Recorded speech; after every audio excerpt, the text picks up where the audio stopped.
Welcome to Xylem technical. അപ്പം overseer എക്സാംസിന് തയ്യാറെടുക്കുന്നവർക്ക് അറിയാം, ബിൽഡിംഗ് മെറ്റീരിയൽ എന്ന് പറയുന്ന സബ്ജക്റ്റ് വളരെയധികം ഇമ്പോർട്ടൻ്റ് ആയിട്ടുള്ളതാണ് അല്ലേ. നല്ല വെയിറ്റേജ് ഉള്ള സബ്ജക്റ്റ് ആണ്. എന്നാൽ ഒരുപാട് കാര്യങ്ങൾ നമുക്ക് ആ സബ്ജക്റ്റിനകത്ത് പഠിക്കാനുണ്ട്.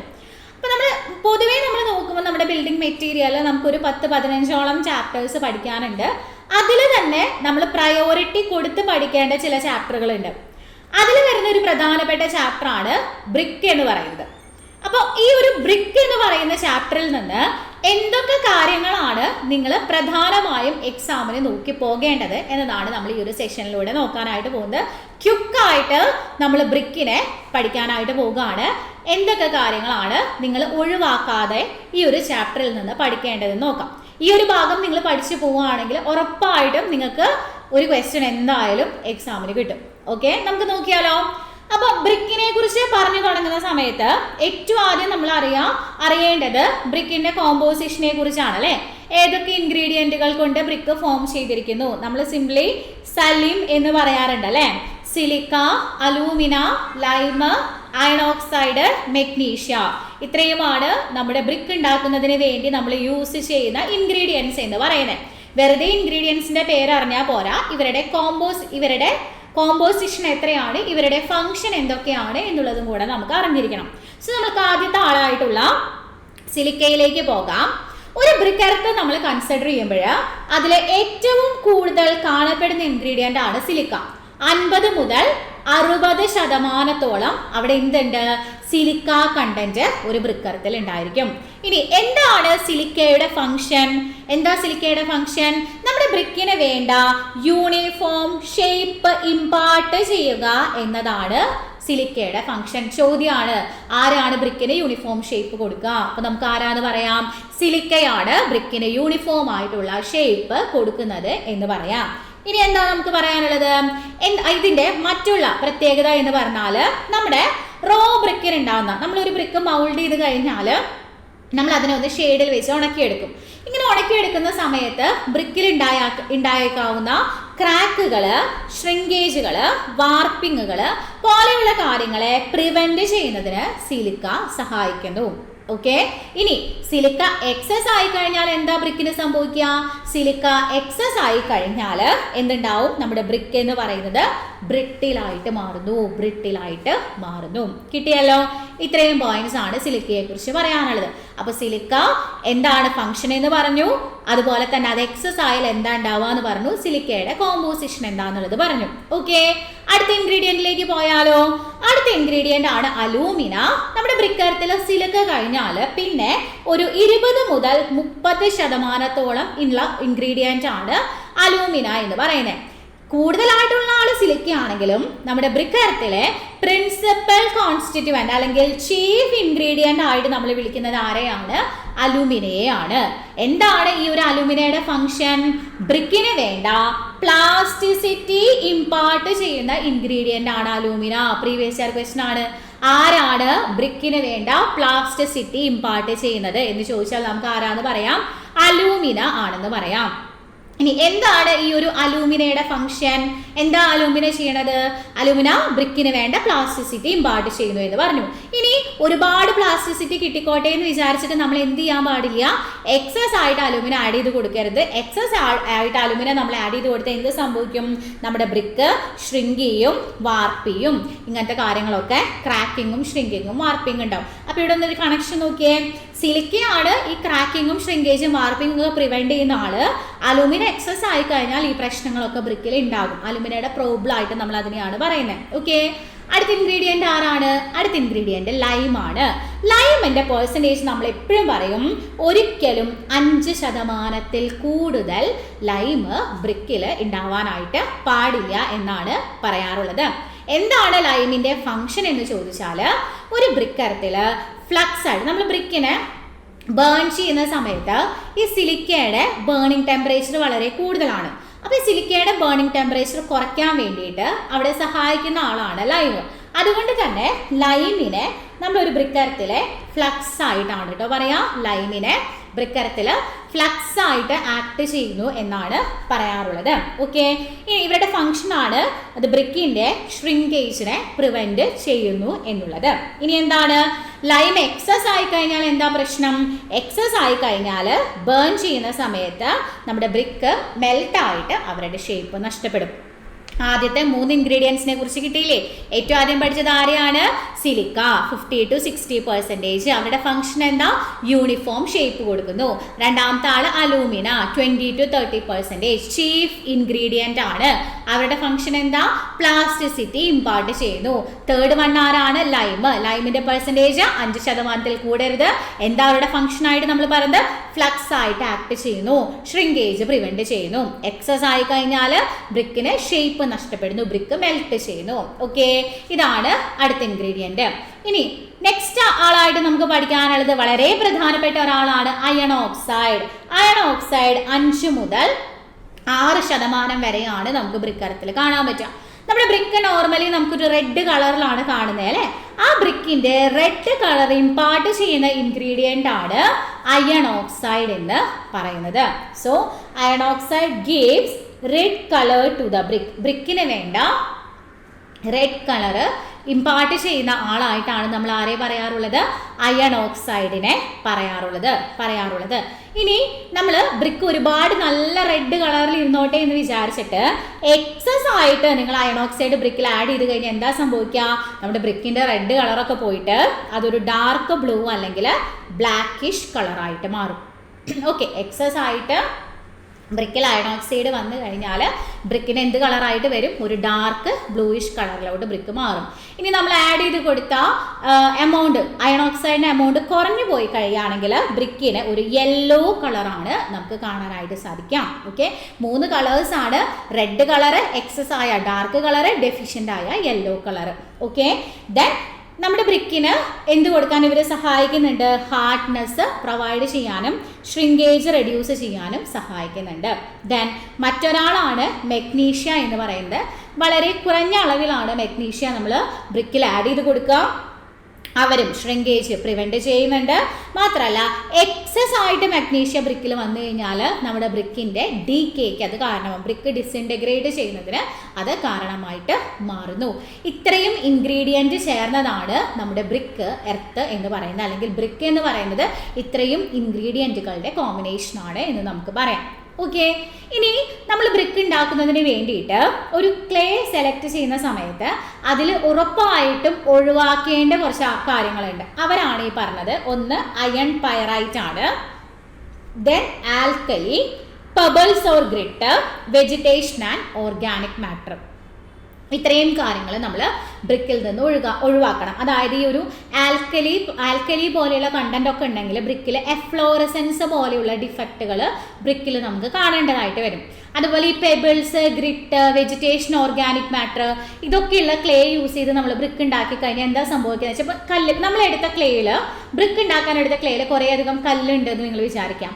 ഈ കല്ലുള്ള ക്ലേ കുഴച്ച് ഞാൻ ഒരു ബ്രിക്ക് രൂപത്തിലാക്കി എന്നിട്ട് അതിനെ ഡ്രൈ ചെയ്യാൻ ഇരിക്കുന്ന സമയത്ത് എന്ത് സംഭവിക്കും?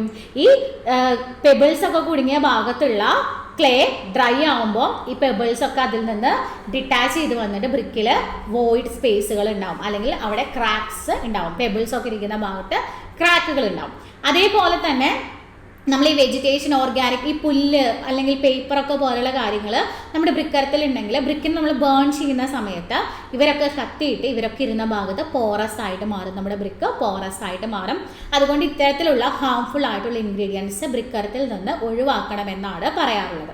ഓക്കെ, ദെൻ അടുത്ത ഒരു കാര്യം, ഓക്കെ, അതിനു മുമ്പ് പറയാനുള്ളത്, നമുക്ക് വരാനിരിക്കുന്ന സെപ്റ്റംബറിൽ വരാനിരിക്കുന്ന ഓവർസിയർ എക്സാം, സെപ്റ്റംബർ 23 നമുക്ക് ഓവർസിയർ എക്സാംസ് വരുന്നുണ്ട്.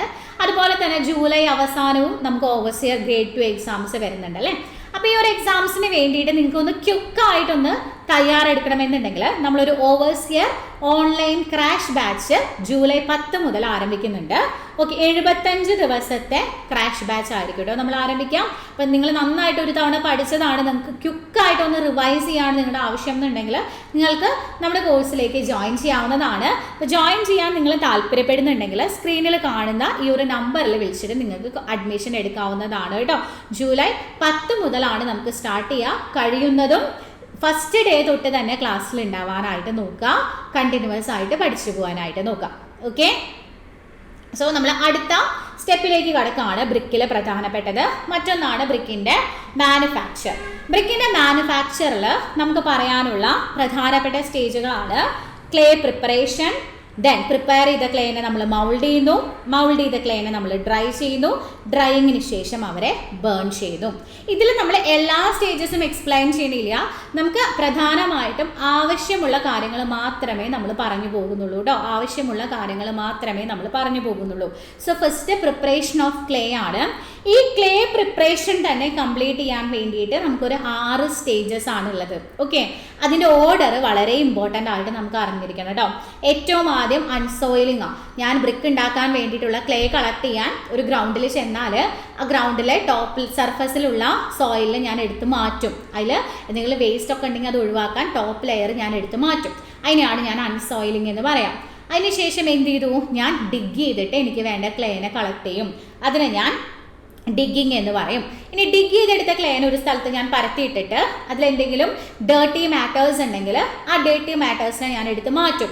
അതാണ് 3ാമത്തെ സ്റ്റേജ് ആയിട്ടുള്ള ക്ലീനിങ്ങിൽ നടക്കാം. ഇനി ക്ലീനിങ് ചെയ്തതിന് ശേഷം പിന്നീട് നമ്മൾ ചെയ്യുന്ന കാര്യമാണ് ഈ ക്ലീൻ ചെയ്ത ക്ലേയെ അറ്റ്മോസ്ഫിയറിന് എക്സ്പോസ്ഡ് ആക്കി ഇടാം. ഇതിനെ നമ്മൾ വെതറിങ് എന്നാണ് പറയാം. എന്തിനാണ് ഈ വെതറിങ് ചെയ്യുന്നത് എന്ന് ചോദിച്ചാൽ, നമ്മുടെ ബ്രിക്ക് എന്ന് പറയുന്നത്, ബ്രിക്ക് ക്ലേ എന്ന് പറയുന്നത് സോഫ്റ്റനിങ് അല്ലെങ്കിൽ അവർ മെല്ലോയിങ് ആവാൻ വേണ്ടിയാണ്. നമ്മുടെ ബ്രിക്ക് ക്ലേയുടെ സോഫ്റ്റനിങ്ങിന് വേണ്ടിയാണ് നമ്മൾ ഈ ഒരു വെതറിങ് എന്ന് പറയുന്ന പരിപാടി ചെയ്യുന്നത്. അങ്ങനെ വെതർ ചെയ്ത ക്ലേയെ വേണം നമ്മൾ ബ്രിക്ക് ഉണ്ടാക്കാൻ വേണ്ടി ഉപയോഗിക്കാൻ. ദെൻ വെതറിങ്ങിന് ശേഷം നമുക്ക് ബ്രിക്കരത്തിൽ ആവശ്യമായിട്ടുള്ള ഇൻഗ്രീഡിയൻറ്റുകളെ എല്ലാം ആഡ് ചെയ്ത് ഒരു ഹാർമോണിയസ് ആയിട്ടുള്ള മിക്സിങ് പ്രൊവൈഡ് ചെയ്യുന്നതിനെയാണ് നമ്മൾ ബ്ലെൻഡിങ് എന്ന് പറയാം. ബ്ലെൻഡിങ് എന്ന് പറയാം. അങ്ങനെ ബ്ലെൻഡിങ് ചെയ്ത് നല്ല അപ്പ് ആൻഡ് ഡൗൺ നല്ല രീതിയിൽ അതിനെ മിക്സ് ചെയ്ത് ഒരു ഹോമോജിനിയസ് മിക്സ് ആക്കി മാറ്റുക.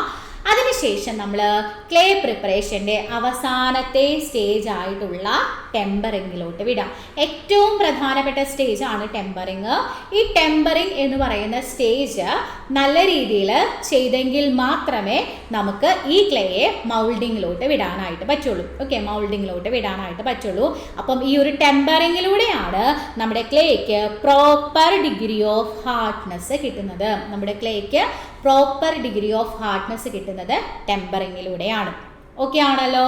ഇനി ടെമ്പറിങ് എങ്ങനെയൊക്കെ ചെയ്യാം? ഓക്കെ, ടെമ്പറിങ് നമുക്ക് 2 രീതിയിൽ ചെയ്യാം. ഒരു സ്മോൾ സ്കെയിൽ പ്രൊഡക്ഷനൊക്കെ ആണെങ്കിൽ നമുക്ക് എന്ത് ചെയ്യാം, നീഡിങ് മെത്തേഡ് അതിന് വേണ്ടി യൂസ് ചെയ്യാം. ലാർജ് സ്കെയിൽ പ്രൊഡക്ഷനൊക്കെ ആണെങ്കിൽ നമുക്കതിന് പഗ്ഗിങ് മെത്തേഡ് യൂസ് ചെയ്യാം. എന്താണ് നീഡിങ് മെത്തേഡും പഗ്ഗിങ് മെത്തേഡും തമ്മിലുള്ള വ്യത്യാസം? എന്താ വ്യത്യാസം ഉണ്ടാവുക അവിടെ? നീഡിങ് മെത്തേഡ് ആണെന്നുണ്ടെങ്കിൽ നമ്മൾ മനുഷ്യന്മാരോ കാറ്റിൽസോ ചെന്ന് വെള്ളം ആഡ് ചെയ്തിട്ട് ക്ലേനെ ചവിട്ടി കുഴച്ച് മിക്സ് ചെയ്തെടുക്കുന്ന പ്രോസസ്സാണ്. അതായത് മിക്സിങ് ഓഫ് ക്ലേ വിത്ത് വാട്ടറിനെയാണ് നമ്മൾ എന്ത് വിളിക്കുന്നത്? നമ്മൾ നീഡിങ് എന്ന് വിളിക്കാം. ഇനി എന്താ പഗ്ഗിങ്ങിൽ വരുന്നത്? പഗ്ഗിങ്ങിൽ ഇതുപോലെ ഒരു മിക്സി പോലെ ഒരു ഗ്രൈൻഡർ പോലെയുള്ള ഒരു സംഭവം നമുക്കിവിടെ കാണുന്നുണ്ട്. ഇതിനെ നമ്മൾ പഗ് മില്ല് എന്നാണ് പറയാം. ഓക്കെ, ഈ പഗ് മില്ലിൻ്റെ സഹായത്തോടു കൂടിയാണ് നമ്മൾ എന്ത് ചെയ്യുന്നത്? നമ്മൾ ഈ ഒരു ക്ലേനെ ഗ്രൈൻഡ് ചെയ്ത് എടുക്കുന്നത്. അപ്പോൾ അതുകൊണ്ട് തന്നെ പഗ്ഗിങ് എന്ന് പറയുന്നത് grinding of clay with water ആയിട്ടാണ് നമ്മൾ പറയാം. ഓക്കെ, സോ ഇങ്ങനെ ഞാൻ നീഡിങ്ങോ പഗ്ഗിങ്ങോ ചെയ്ത് ടെമ്പർ ചെയ്തെടുത്ത ക്ലേയെ നല്ലതാണെങ്കിൽ മാത്രമേ എനിക്ക് മൗൾഡിങ്ങിലോട്ട് കടത്തിവിടാൻ പറ്റുള്ളൂ. അപ്പോൾ ഇത് നല്ലതാണെന്ന് അറിയാൻ ഞാൻ എന്ത് ചെയ്യുമെന്ന് വെച്ചാൽ ഈ ക്ലേ എടുത്തിട്ട് 3 mm ഡയാമീറ്റർ ഉള്ള ഒരു ത്രെഡ് ഉണ്ടാക്കി മാറ്റാനായിട്ട് നോക്കും. അങ്ങനെ പൊട്ടാതെ എനിക്കൊരു ത്രെഡ് ഉണ്ടാക്കാൻ പറ്റുന്നുണ്ടെങ്കിൽ അത് ഇൻഡിക്കേറ്റ് ചെയ്യുന്നത് എന്താണ്? നമ്മൾ ടെമ്പർ ചെയ്തതൊക്കെയാണ് നമ്മുടെ ക്ലേ മൗൾഡിങ്ങിന് വേണ്ടി ഉപയോഗിക്കാം എന്നതാണ്. മനസ്സിലായോ? പിന്നെ നോക്കാം, ഇവിടെ നോക്കിയേ, പഗ്ഗിങ് ചെയ്യാൻ ഉപയോഗിച്ച പഗ് മില്ലിൻ്റെ ഹൈറ്റ് കേട്ടോ 2 മീറ്റർ ആണ്. 2 മീറ്റർ ഹൈറ്റ് ആണ് പഗ് മില്ലിന് ഉണ്ടാവുക. ഓക്കെ, അപ്പോൾ നമ്മൾ എന്തൊക്കെ കാര്യങ്ങളാണ് പറഞ്ഞത്? ആദ്യത്തെ സ്റ്റേജ് ആയിട്ടുള്ള ക്ലേ പ്രിപ്പറേഷൻ പറഞ്ഞു. ക്ലേ പ്രിപ്പറേഷൻ്റെ സ്റ്റേജസ് ആണ് പറഞ്ഞത്. അതിലേറ്റവും ഇമ്പോർട്ടൻ്റ് ആയിട്ടുള്ള സ്റ്റേജ് ആയിട്ടുള്ള ടെമ്പറിങ്ങിനെ കുറിച്ച് പറഞ്ഞു. ദെൻ ടെമ്പറിങ് ചെയ്തതിന് ശേഷം പിന്നീട് നമ്മൾ പോകുന്ന സ്റ്റേജ് എന്ന് പറയുന്നത് എവിടേക്കാണ്? നമ്മൾ മൗൾഡിങ് സ്റ്റേജിലേക്കാണ് പോവുക. മൗൾഡിങ് നമുക്ക് ഒന്നുകിൽ എന്ത് ചെയ്യാം? മെഷീൻ മൗൾഡിങ് ചെയ്യാം, അല്ലെങ്കിൽ നമുക്ക് ഹാൻഡ് മൗൾഡിങ്ങോ ചെയ്യാവുന്നതാണ്. അങ്ങനെ മൗൾഡ് ചെയ്തെടുത്ത ക്ലേയെ പിന്നീട് നമ്മൾ ഡ്രൈയിങ്ങിലോട്ട് വിടുന്നു. മൗൾഡിങ് ചെയ്ത ഒരു ബ്രിക്ക് ആയിട്ടുണ്ട്. ആ ബ്രിക്ക് ഒന്ന് ഡ്രൈ ആയി അതിലെ മോയ്സ്ചറൊക്കെ ഒന്ന് റെഡ്യൂസ് ചെയ്ത് കഴിഞ്ഞാലേ നമുക്ക് അതിനെ ബേൺ ചെയ്യാൻ പറ്റുള്ളൂ. അപ്പം അങ്ങനെ നമ്മൾ ഡ്രൈയിങ് എന്നുള്ള സ്റ്റേജാണ് പിന്നീട് ചെയ്യാം. സോ കണ്ടോ, ആദ്യം ക്ലേ പ്രിപ്പറേഷൻ കഴിഞ്ഞ് അതിനെ നമ്മൾ മൗൾഡ് ചെയ്യുന്നു. മൗൾഡിങ് ചെയ്തതിന് ശേഷം അവരെ ഷെയ്ഡിൽ വെച്ച് നമ്മളൊന്ന് ഡ്രൈ ചെയ്യാനായിട്ട് വിടുന്നു. ഡ്രൈയിങ്ങും കൂടി കഴിഞ്ഞതിന് ശേഷമാണ് നമ്മുടെ ബ്രിക്കിനെ നമ്മൾ ബേണിങ്ങിലോട്ട് വിടാം. അപ്പോൾ നിങ്ങൾക്ക് തോന്നാം ഡ്രൈയിങ് കഴിഞ്ഞാൽ ഉണങ്ങില്ലേ ബ്രിക്ക്, പിന്നെ നമുക്ക് ഡയറക്റ്റ് ആയിട്ട് ഉപയോഗിച്ച് കൂടെ എന്ന് നിങ്ങൾക്ക് തോന്നാം. പക്ഷെ അങ്ങനെയുള്ള ബ്രിക്കിന് സ്ട്രെങ്ത് കുറവായിരിക്കും. നമ്മൾ ബേൺ ചെയ്യുമ്പോഴാണ് നമ്മുടെ ബ്രിക്കിന് സഫീഷ്യൻ്റ് ആയിട്ടുള്ള സ്ട്രെങ്ത് കിട്ടും. അങ്ങനെ നമ്മൾ ഈ ഡ്രൈ ചെയ്ത ബ്രിക്കിനെ എല്ലാം ബേണിംഗ് എന്ന് പറയുന്ന ഓപ്പറേഷനിലോട്ട് കൊണ്ടുപോകണം. അപ്പം ഈ ഒരു ബേണിംഗ് എന്ന് പറയുന്ന ഓപ്പറേഷനാണ് നമ്മുടെ ബ്രിക്കിന് വേണ്ട ഹാർഡ്നെസ്സും സ്ട്രെങ്ത്തും ഒക്കെ ഇമ്പാർട്ട് ചെയ്യുന്നത്. ഇനി ഇവിടെ നിന്ന് ചോദിക്കുന്ന ഒരു ചോദ്യമാണ്, നമ്മുടെ ബ്രിക്കിൻ്റെ ബേണിംഗ് ചെയ്യുന്നത് എത്ര ടെമ്പറേച്ചറിലാണെന്ന് ചോദിച്ചാൽ 1100 ഡിഗ്രി സെൽഷ്യസിലാണ് ബ്രിക്കിൻ്റെ ബേണിംഗ് ചെയ്യുന്നത് എന്ന് നമുക്ക് പറയാം. ക്ലിയർ ആവുന്നുണ്ടല്ലോ? ഇത്രയും കാര്യങ്ങൾ ക്ലിയർ ആവുന്നുണ്ടല്ലോ? ഇനി എന്താ വേണ്ടത്? നമ്മൾ ബ്രിക്കിൻ്റെ ബേണിങ് നമുക്ക് 2 രീതിയിൽ ചെയ്യാം കേട്ടോ. നമുക്ക് വളരെ കുറഞ്ഞ സ്മോൾ സ്കെയിൽ എമൗണ്ടിലുള്ള ബ്രിക്കിനെ ബേൺ ചെയ്യേണ്ടുവെങ്കിൽ നമുക്ക് ക്ലാമ്പ് ബേണിങ് ഉപയോഗിക്കാവുന്നതാണ്. നമുക്കൊരു ലാർജ് സ്കെയിലായിട്ടുള്ള ബേണിംഗ് ഉണ്ടെങ്കിൽ അവിടെ കിൻ ബേണിംഗ് ആണ് നമ്മൾ പ്രിഫർ ചെയ്യാറുള്ളത്. ഈ ക്ലാമ്പ് ബേണിംഗ് നിങ്ങൾ കേട്ടിട്ടുണ്ടാവും, നിങ്ങൾ സിനിമയിലെങ്കിലും കണ്ടിട്ടാവും. ചൂള എന്നാണ് നമ്മൾ ഈ ഒരു ക്ലാമ്പിനെ പറയാം. ഇതൊരു ടെമ്പററി ആയിട്ടുള്ള സ്ട്രക്ചറാണ്. ടെമ്പററി ആയിട്ട് നമ്മൾ കൊടുക്കുന്ന സ്ട്രക്ചറാണ്. ഈ കാണുന്ന ഈ ഒരു സ്ട്രക്ചറിനകത്ത് നമ്മൾ ഓൾട്ടർനേറ്റ് ലെയറുകളായിട്ട് ബ്രിക്കിനെയും ഫ്യുവലിനെയും അടുക്കി വെച്ചിട്ട് നമ്മൾ ബോട്ടത്തിൽ നിന്ന് ഫയർ കൊടുക്കുകയാണ് ചെയ്യുക. അപ്പോൾ ഇങ്ങനെ നമ്മൾ ഫയർ കൊടുക്കുമ്പം ഈ ഫയറിൻ്റെ ചൂട് പിടിച്ചിട്ട് നമ്മുടെ ബ്രിക്ക് എന്തായി വരികയാണ്, ബേൺ ആയിട്ട് വരികയാണ് ചെയ്യുന്നത്. ഓക്കെ, അപ്പം നമ്മളോട് ചോദിക്കാം, ഒരു ബ്രിക്കിൻ്റെ മാനുഫാക്ചറിന് വേണ്ടി യൂസ് ചെയ്യുന്ന അല്ലെങ്കിൽ ഒരു ബ്രിക്കിൻ്റെ ബേണിങ്ങിന് വേണ്ടി യൂസ് ചെയ്യുന്ന ടെമ്പററി സ്ട്രക്ചർ ഏതാണ് എന്ന് ചോദിച്ചാൽ നമുക്ക് ആരുടെ പേര് പറയാം? ക്ലാമ്പാണ് എന്ന് പറയാം. ഈ ക്ലാമ്പിൻ്റെ ഒരു പ്ലാൻ വ്യൂ നോക്കിയാൽ അതൊരു ട്രപ്പീസോയിഡൽ ഷേപ്പിലാണ് ഉണ്ടാവുക. അതാണ് നിങ്ങൾക്ക് ഈ ഒരു ഫിഗറിൽ കാണാനായിട്ട് പറ്റുന്നത് കേട്ടോ. ഓക്കെ, ഇനി ഇവിടെ നിന്ന് ചോദിച്ചിട്ടുള്ള മറ്റൊരു ചോദ്യമാണ്, എത്ര ഹൈറ്റ് ആണ് ക്ലാമ്പിന് ഉണ്ടാവുക? 3 മുതൽ 4 മീറ്റർ വരെ ഹൈറ്റ് ആയിരിക്കും ക്ലാമ്പിന് ഉണ്ടാവുക. അപ്പോൾ നിങ്ങൾ ഈ ഫിഗറിൽ കണ്ട പോലെ ക്ലാമ്പിൽ നമ്മളിങ്ങനെ ബോട്ടത്തിൽ നിന്ന് ഇങ്ങനെ ഫയർ കൊടുത്തു കഴിഞ്ഞാൽ പിന്നെ ആ ഫയറിനെ നമുക്ക് കൺട്രോൾ ചെയ്യാനായിട്ട് പറ്റില്ല. അപ്പോൾ അതുകൊണ്ട് നമ്മളിങ്ങനെ ബ്രിക്ക് ലെയേഴ്സ് ആയിട്ട് വെച്ചതുകൊണ്ട് ചിലപ്പം ഏറ്റവും ബോട്ടം ലെയറിലുള്ള ബ്രിക്കുകൾ ഓവർ ബേൺ ആയി പോകാനും ഏറ്റവും ടോപ്പ് ലെയറിലുള്ള ബ്രിക്കുകൾ അണ്ടർ ബേൺ ആയി പോകാനുമുള്ള സാധ്യതകൾ വളരെ കൂടുതലാണ്. അപ്പോൾ അതുകൊണ്ട് തന്നെ നമ്മൾ ഒരു ക്ലാമ്പ് ബേണിംഗ് ചെയ്താൽ അവിടുന്ന് നമുക്ക് കിട്ടുന്ന ഫസ്റ്റ് ക്ലാസ് ബ്രിക്കിൻ്റെ ക്വാളിറ്റി എന്ന് പറയുന്നത് 60%, ഒരു 60% ഔട്ടേൺ ആണ് ഫസ്റ്റ് ക്ലാസ് ക്വാളിറ്റി ഉള്ള ബ്രിക്കായിട്ട് നമുക്ക് കിട്ടാം. ഓക്കെ, ഇനി നമ്മൾ കിൻ ബേണിങ്ങിലോട്ട് വരികയാണെന്നുണ്ടെങ്കിൽ അവിടെ നമുക്ക് ഇൻ്റർമീഡിയൻ്റ് ആയിട്ടുള്ള കിൻസും കണ്ടിന്യൂസ് ആയിട്ടുള്ള കിൻസും ഉപയോഗിക്കാം. ഇന്റർമീഡിയന്റ് കിൻസ് എന്ന് വെച്ചാൽ അവിടെ ഓപ്പറേഷൻസ് ഇന്റർമീഡിയന്റ് ആയതുകൊണ്ടാണ് ഇന്റർമീഡിയന്റ് കിൻസ് എന്ന് നമ്മൾ വിളിക്കുന്നത് കേട്ടോ.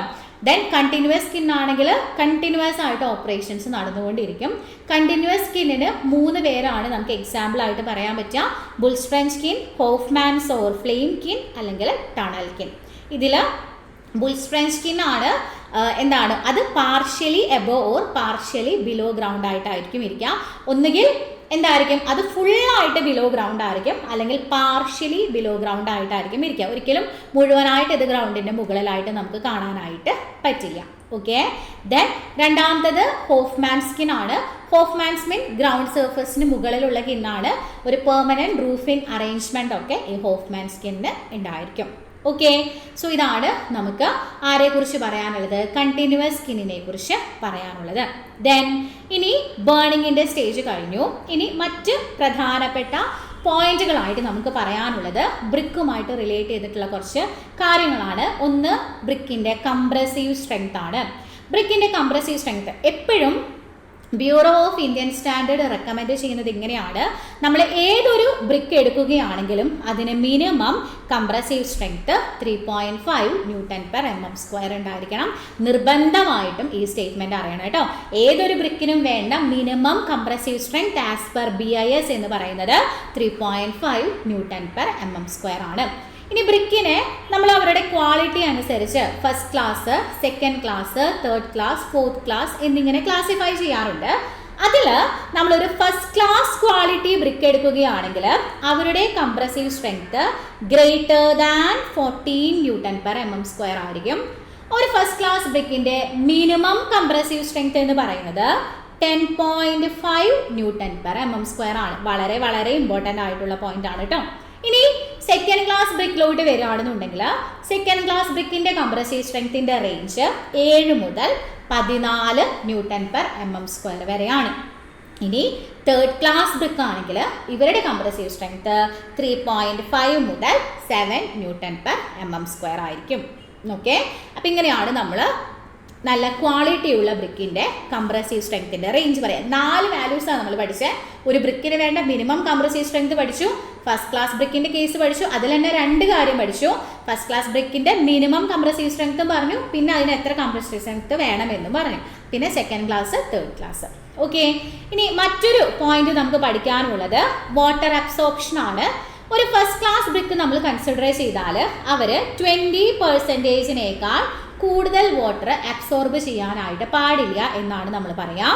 ദെൻ സെക്കൻഡ് ക്ലാസ് ബ്രിക്ക് ആണെങ്കിൽ 22%-ൽ കൂടുതൽ വാട്ടർ അബ്സോർബ് ചെയ്യാനായിട്ട് പാടില്ല. തേർഡ് ക്ലാസ് ബ്രിക്ക് ആണെങ്കിൽ 25%-ൽ കൂടുതൽ വാട്ടർ അബ്സോർബ് ചെയ്യാനായിട്ട് പാടില്ല. വളരെ വളരെ വളരെ ഇമ്പോർട്ടൻ്റ് ആയിട്ടുള്ള പോയിന്റ് ആണ് കേട്ടോ വാട്ടർ അബ്സോർപ്ഷൻ്റെ ലിമിറ്റ്. ദെൻ പിന്നെ നമുക്കൊരു ബ്രിക്കിനെ കുറിച്ച് അറിയേണ്ടത് എങ്ങനെയാണ് അതിൻ്റെ ഹാർഡ്നെസ് മനസ്സിലാക്കുക എന്നുള്ളതാണ്. നമ്മളൊരു ബ്രിക്കിൻ്റെ പീസ് എടുത്തിട്ട് നമ്മുടെ ഫിംഗർ നെയിൽ വെച്ചിട്ട് ആ ബ്രിക്ക് സർഫസിൽ നമുക്ക് സ്ക്രാച്ച് ഉണ്ടാക്കാൻ പറ്റുന്നുണ്ടോ എന്ന് നോക്കാം. സ്ക്രാച്ച് ഉണ്ടാക്കാൻ പറ്റുന്നുണ്ടെങ്കിൽ അവർ ഹാർഡ് അല്ല എന്നാണ് അതിൻ്റെ മീനിങ്. ഓക്കെ, അതേപോലെ തന്നെ ഒരു ബ്രിക്കിൻ്റെ സൗണ്ട്നെസ് എങ്ങനെയാണ് ചെക്ക് ചെയ്യാന്ന് ചോദിക്കാറുണ്ട്.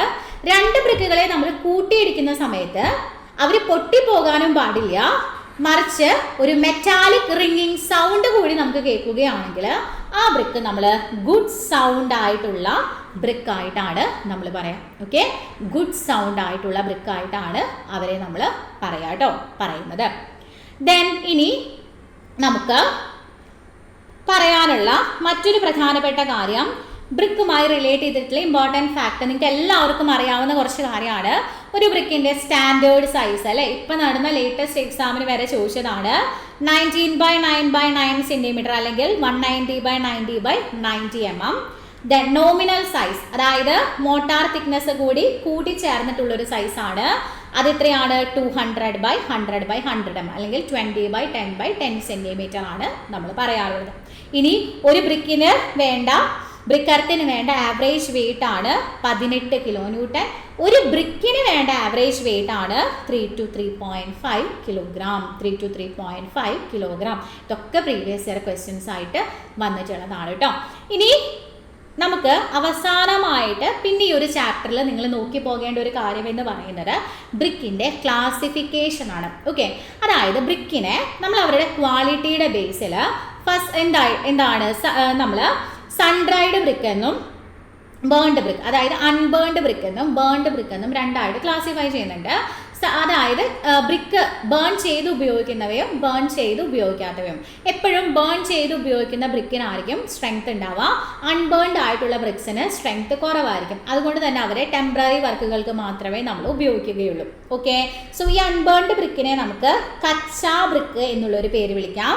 ബേൺഡ് ബ്രിക്കിനെ നമ്മൾ പക്കാ ബ്രിക്ക് എന്നുള്ളൊരു പേര് കൂടി വിളിക്കാറുണ്ട് കേട്ടോ. ഈ ബേൺഡ് ബ്രിക്കിനെയാണ് എഗൈൻ നമ്മൾ first class, second class, third class, fourth class എന്നിങ്ങനെയുള്ള ക്ലാസിഫിക്കേഷൻ പ്രൊവൈഡ് ചെയ്ത് 4 ആക്കി തിരിച്ചിട്ടുള്ളത്.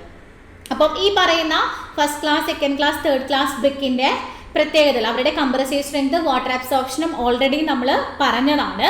സോ ജസ്റ്റ് ഇവരുടെ യൂസ് കൂടി നമുക്കൊന്ന് പറയാം. സോ നമ്മളൊരു ഫസ്റ്റ് ക്ലാസ് ബ്രിക്ക് എടുക്കുകയാണെങ്കിൽ ഏറ്റവും നല്ല ക്വാളിറ്റി ഉള്ള ബ്രിക്ക് ആയിരിക്കും ഫസ്റ്റ് ക്ലാസ് ബ്രിക്ക് എന്ന് പറയുന്നത്. നല്ല ഷാർപ്പായിട്ടുള്ള എഡ്ജ്, സ്മൂത്ത് ആയിട്ടുള്ള സർഫസ്, നല്ല പെർഫെക്റ്റ് ഷേപ്പ്, ഇങ്ങനെയൊക്കെ ഉള്ള ബ്രിക്സ് ആയിരിക്കും. അതുകൊണ്ട് തന്നെ ഇവരെ നമ്മൾ സുപ്പീരിയർ ടൈപ്പ് വർക്കുകൾക്കാണ് ഉപയോഗിക്കാം. ഈ പറയുന്ന ഫസ്റ്റ് ക്ലാസ് ക്വാളിറ്റി ബ്രിക്ക് നമ്മൾ യൂസ് ചെയ്ത് ഒരു മേസൺറി വർക്ക് ചെയ്താൽ അവിടെ നമ്മൾ എക്സ്റ്റേണൽ പ്ലാസ്റ്ററിംഗ് ഒന്നും തന്നെ കൊടുക്കേണ്ട ആവശ്യം വരില്ല. ഓക്കെ, ദെൻ മറ്റൊന്ന് സെക്കൻഡ് ക്ലാസ് ബ്രിക്ക് ആണ് രണ്ടാമത്തെ ആള്.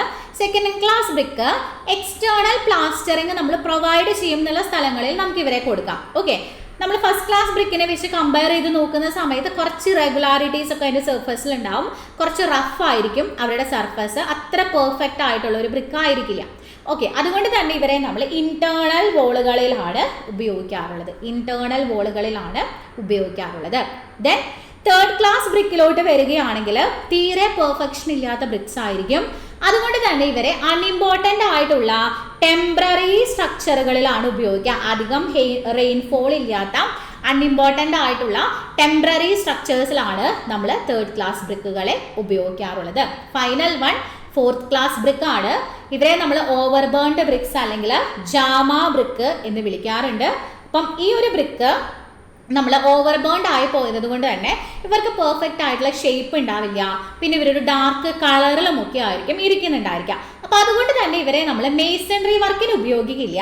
പകരം നമ്മൾ ഇവരെ യൂസ് ചെയ്യുന്നത് എന്തായിരിക്കും, ഫൗണ്ടേഷനിൽ, അതുപോലെ കോൺക്രീറ്റിൽ അഗ്രഗേറ്റ് ആയിട്ട്, ഫ്ലോറിൽ, റോഡ് കൺസ്ട്രക്ഷന്, ഇവിടെയൊക്കെ നമുക്ക് ഇവരെ അഗ്രഗേറ്റുകളൊക്കെ ആയിട്ട് ഉപയോഗിക്കാവുന്നതാണ്. ഇതാണ് നമുക്ക് ബ്രിക്കിൻ്റെ ക്വാളിറ്റിയുമായിട്ട് റിലേറ്റ് ചെയ്ത് പറയാനായിട്ടുള്ളത്. ഓക്കെ, അപ്പം ഇത്രയും കാര്യങ്ങൾ നിങ്ങൾ ബ്രിക്കിൽ നിന്ന് പഠിച്ചു പോകും. നിങ്ങൾക്ക് ക്വിക്കായിട്ട് നിങ്ങൾക്കൊന്ന് പഠിക്കണം എന്നുണ്ടെങ്കിൽ ഇത്രയും കാര്യങ്ങൾ നിങ്ങൾ ഫോക്കസ് ചെയ്ത് പഠിച്ചു പോവുകയാണെങ്കിൽ എന്തായാലും നിങ്ങൾക്ക് ഒരു മാർക്ക് ഈ ഒരു ബ്രിക്കിൻ്റെ ചാപ്റ്ററിൽ നിന്ന് സ്കോർ ചെയ്യാനായിട്ട് പറ്റും കേട്ടോ. അപ്പോൾ നമുക്ക് ഇതേപോലെ ഓരോ ചാപ്റ്ററിൽ നിന്നുള്ള ഇമ്പോർട്ടൻ്റ് ആയിട്ടുള്ള പോയിന്റ്സുകൾ ഇതുപോലെ ഡിസ്കസ് ചെയ്ത് പോവാം. നിങ്ങൾക്ക് ഈ ഒരു വീഡിയോ യൂസ്ഫുൾ ആയിട്ടുണ്ടാകും എന്ന് വിചാരിക്കുന്നു. യൂസ്ഫുൾ ആയിട്ടുണ്ട് എന്നുണ്ടെങ്കിൽ നിങ്ങൾ നിങ്ങളുടെ ഫ്രണ്ട്സിനും ഇത് ഷെയർ ചെയ്ത് കൊടുക്കുക, ലൈക്ക് ചെയ്യുക, കമൻറ്റ് ചെയ്യുക കേട്ടോ. ഓക്കെ, അപ്പം നമുക്ക് പുതിയൊരു വീഡിയോയുമായിട്ട് വീണ്ടും കാണാം. താങ്ക്